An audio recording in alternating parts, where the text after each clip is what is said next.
Hello, everyone, and welcome back to Classes in Session. Today we have a very frequently requested guest. It is Grandmaster Irina Krush.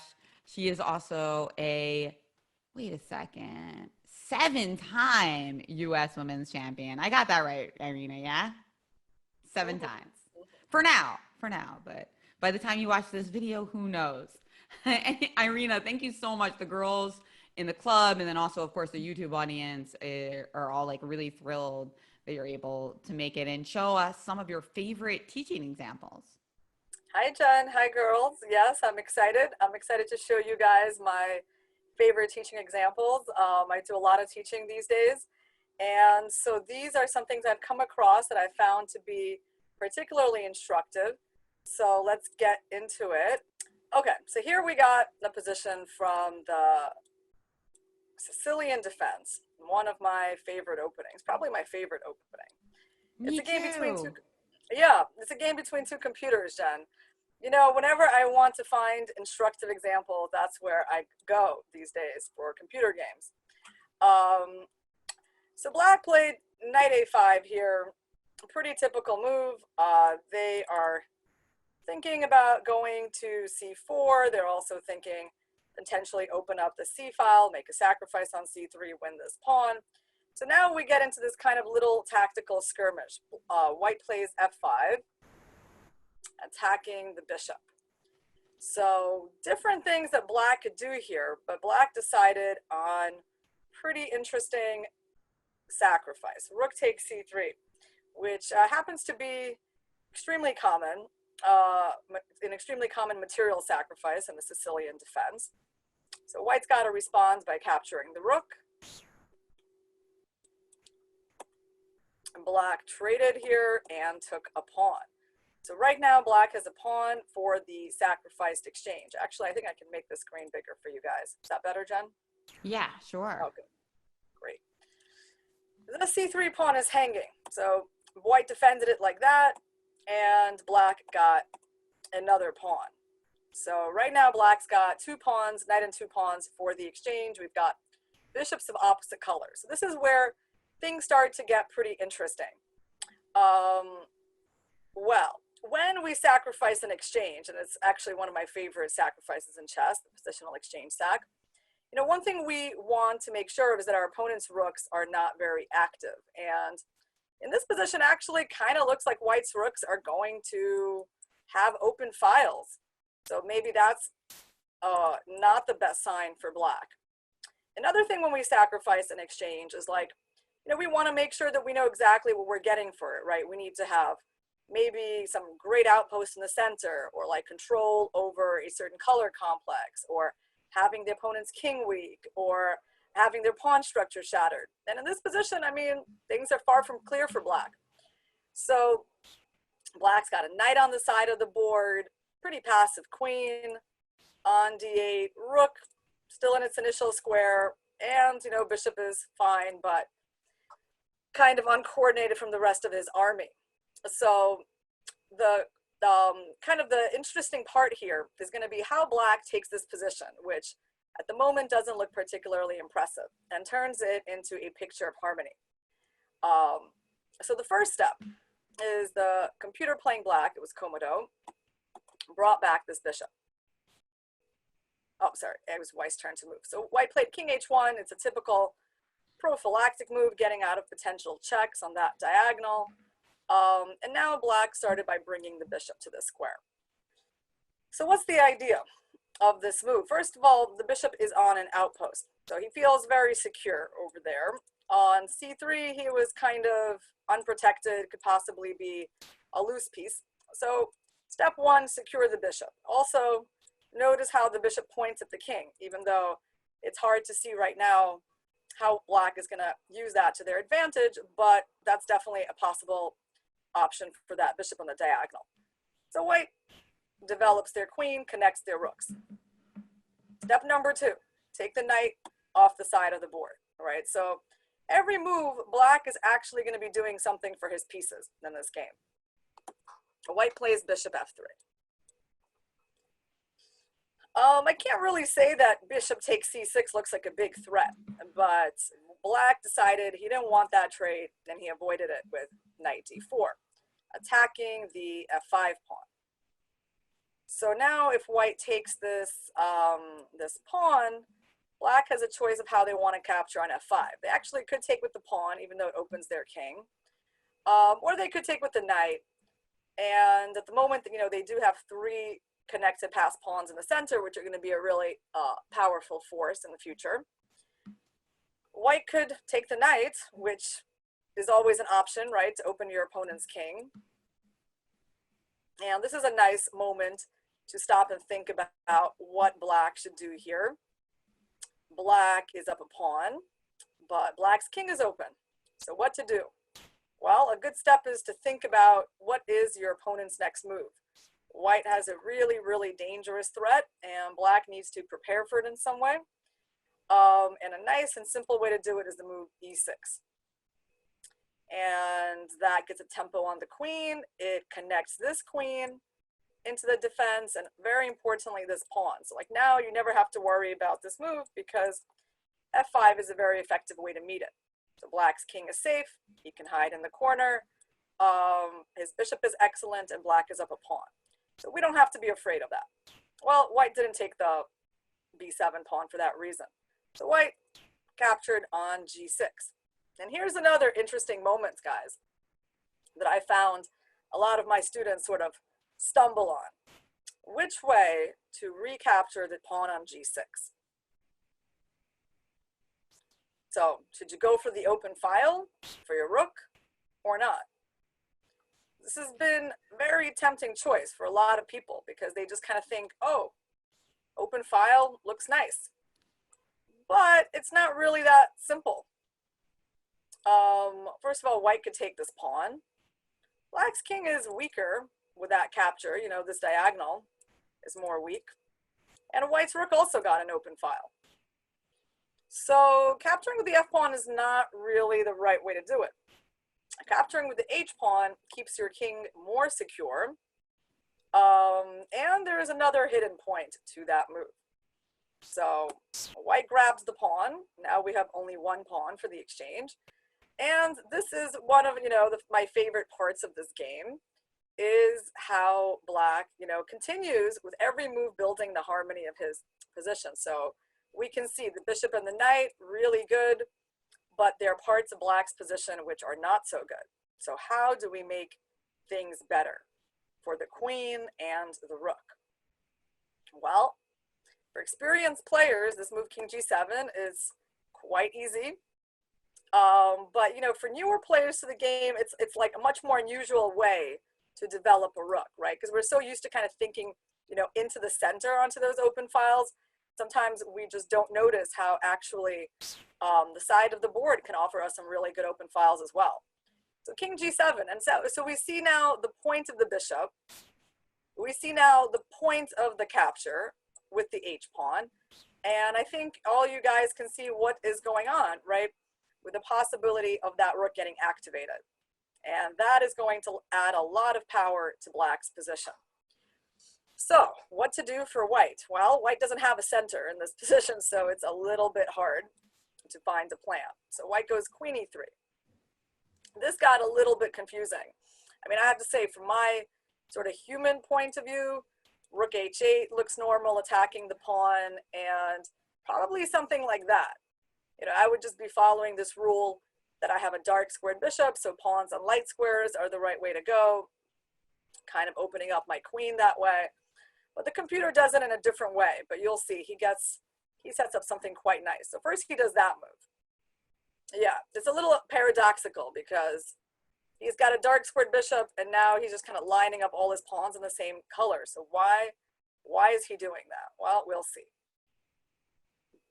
Now we see why, because he wanted this pawn there protecting that bishop, so this pawn can advance without anything bad happening to the bishop on e5. So he puts the rook there, forcing h3, and now starts doing something else quite interesting. I mean, he brought his knight to that square where it's really been enjoying itself for a few moves, But at the moment, it's pretty clear we've gotten all we can out of that knight. So the knight starts to improve himself, goes to e6. There's a new target on the board. So, well, you know, of course, black is going to prepare something like queen d7 and attack on that pawn with some sort of sacrifice. So white's got to do something about that. Okay, for the moment, we advance our center pawn. This is hanging, so f5. It's actually kind of nice how we managed to restrict that bishop on b1. You know, this pawn chain that we have over here, g6 and f5, those light squared pawns are doing a great job of locking up the bishop and the queen. So white played rook e1 in this position, I believe. Yes. And here's where another interesting moment. Like, our bishop's under attack, and I'm sure this move would be tempting for some, right? Because it looks like we're threatening a fork on f2, we're threatening maybe some sort of check. Normally, that would be a really great square for our knight, but not in this position, because in this position, we're opening ourselves up to a counter exchange sacrifice. We lose our strong knight, and most importantly, we lose our center. We lose our king safety. We're lucky we're not just sort of losing here right away, that we can still defend things with queen d6. But, you know, our pawns, we have bishops opposite color. Our pawns in the center are blocked. We're never really going to be able to push anything. And so we really lost the bulk of our advantage by letting white sack back the material. So, of course, we have to be careful. And so the computer here makes a very careful move, bishop f6. And that move sort of reveals black's winning plan here. So what is black's winning plan? Well, where is black stronger? Where is the advantage here? It's coming from all the pawns. Black has a bunch of pawns in the center, white's got 0. So the moment black sets these pawns in motion, white is really going to be helpless. And so a very modest little move like bishop f6 basically unveils like the winning plan. You see, white's rooks are, you know, they have the open files, like they're standing there in the middle of the board, but they really can't do anything. So the center belongs to black. And so now we get going with those pawns. And essentially, black is a winning position here already. I really just like this picture of harmony, guys. Like, he took the knight from the side of the board, brought it to g5. He used the bishop in a very clever way, first to like attack the opponent's king, and later on to support the center pawns moving. He supported that pawn, he supported that pawn. His king is in a dark square, out of the range of the opponent's bishop, out of any possible checks. And the queen, you know, she's never even moved, but she's just doing her job from the initial square. So basically, already here you can see all of black's pieces in their correct positions, which, you know, it's not exactly where we started out from, right? So black had to really build this position from scratch. And now those pawns start moving. So of course, the side that owns the center is going to have the advantage. Well, what is white's idea here? Rook c7. So the computer, not in a hurry. He's like, you know, my knight on g5, it's done its job.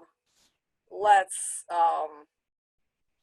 bring it back. We might bring it to e5 or play bishop e5 in the future. At this point, we don't have to attack our opponent's king anymore because we are just going to win with our center pawns. And if the rook comes down, we just play d3. So dark squared bishop, light square pawn structure, the picture of harmony. And bishop a2, you can just use your rook to guard the knight. So the center pawns will carry the day. White played rook c6, d3, rook f1, so rook takes f5 is like a small little threat. Now this knight came there attacking the rook on c6, and one more careful move by black. There's no reason to allow rook takes e5. So now he just moves this rook into the center, guarding the e5 knight. And on rook f5, there would be d2. All right, so we're coming into the concluding part of the game. We can see that white is pretty helpless here. So finally, first time I think black moves his queen in this game, and it's move 37, which is pretty funny. But the queen loves to be centralized, so it's a very nice square for it, and we're just preparing to play e3. That's why the queen is going there. So white tries to pin our pawn. And black makes a patient little move guarding the 7th rank. And then he protects his queen. Really important here, guys, is just how safe the black king is.